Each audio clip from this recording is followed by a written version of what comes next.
everyone. So today's news about Ukraine are pretty much the same as they've been for about a week. President Biden keeps trying to get House Republicans to do something and get Ukraine some much needed aid. On the ground, Ukrainian forces are being hassled by the Russian forces. Oh wait, according to the haters of these videos, nobody really wants to hear about Ukraine anymore.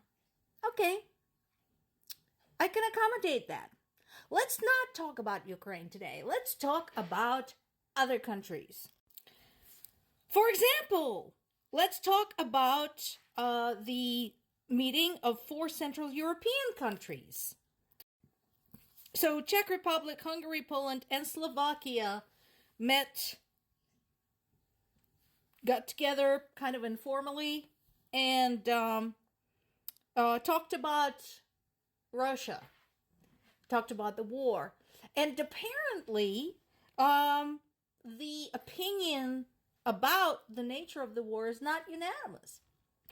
Apparently, while Czech Republic and Poland are very staunchly opposed to Russia, Hungary and Slovakia are sort of, they don't mind it so much.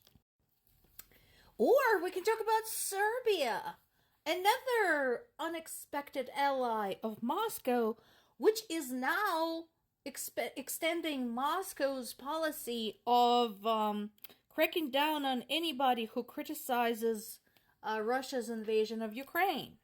So here we have an article about somebody living in Serbia who signed a letter criticizing Russia's invasion of Ukraine and had a huge backlash. Now this is interesting particularly because Serbia is seeking EU membership.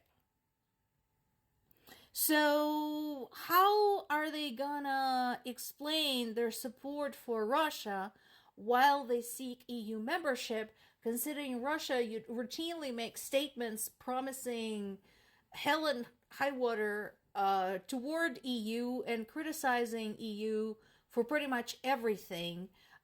First and foremost, EU's continued progress toward humane treatment and human rights and equality for the LGBTQ community, for religious minorities, for women, for immigrants, etc.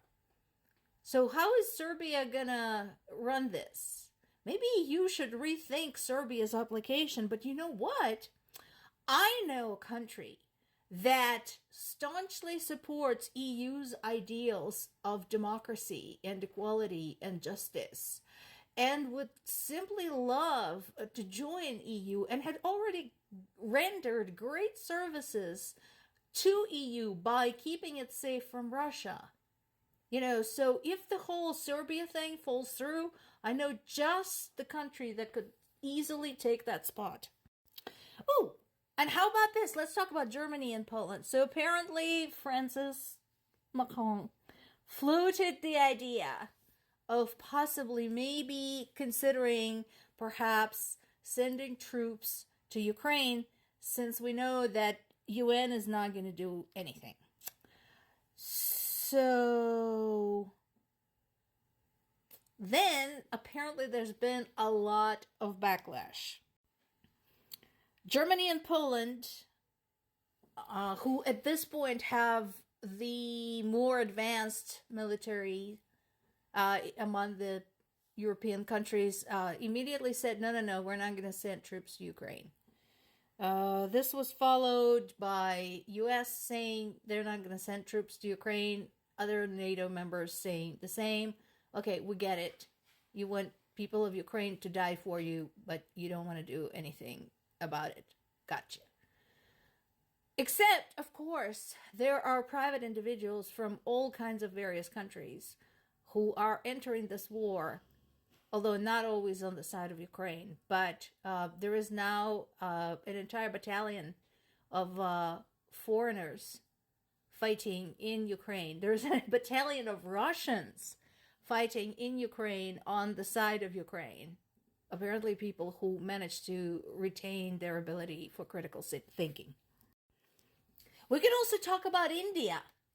So remember some weeks ago we talked about some Nepalese soldiers who joined the Russian army and basically got into trouble, were wounded, killed, unable to get home, all that jazz.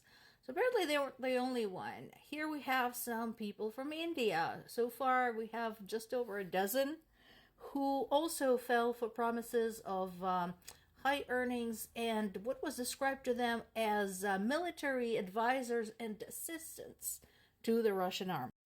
Of course, it was all bullshit. Of course, it was all bullshit. So now Indian sources are saying there are more Indian people, not just a dozen, but dozens. And that basically it doesn't matter what contract they signed, it doesn't matter what they were promised, they're used as cannon fodder at the Ukrainian front. So this goes to the point that, again, like it or not, people of the world, your people are involved. Some are involved on the Russian side and are being used as, the front line troops, because Russians, if they can help it, are not going to get into the meat grinder themselves if they can send an Indian, a Nepalese, somebody from Nigeria, somebody from Sudan. Trust me on this.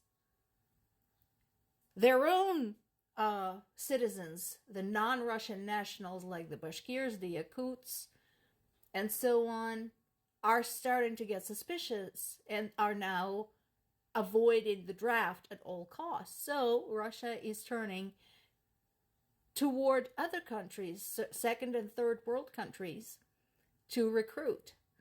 And yeah, they make promises, they, describe all sorts of advantages to this, but in reality, all they're looking for is cannon fodder. And of course, I'm very glad that Ukrainian soldiers can provide some education to the US Army, who has no intention of interfering. This indeed has been a huge development in the science of war making, the science of war waging.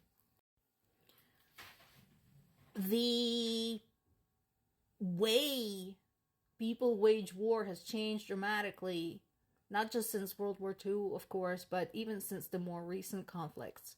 There's, of course, completely different technology, and it's a different situation. What drives people, the motivation is different. And so there has been an extensive study of the drone warfare, distant warfare, cyber terrorism, and so on and so forth. And now that we're done talking about all kinds of other countries, I want to give you something from Russia. A renowned professor, Dmitry Vinnik, says that critical thinking is applied Russophobia and must be stamped out of Russian universities.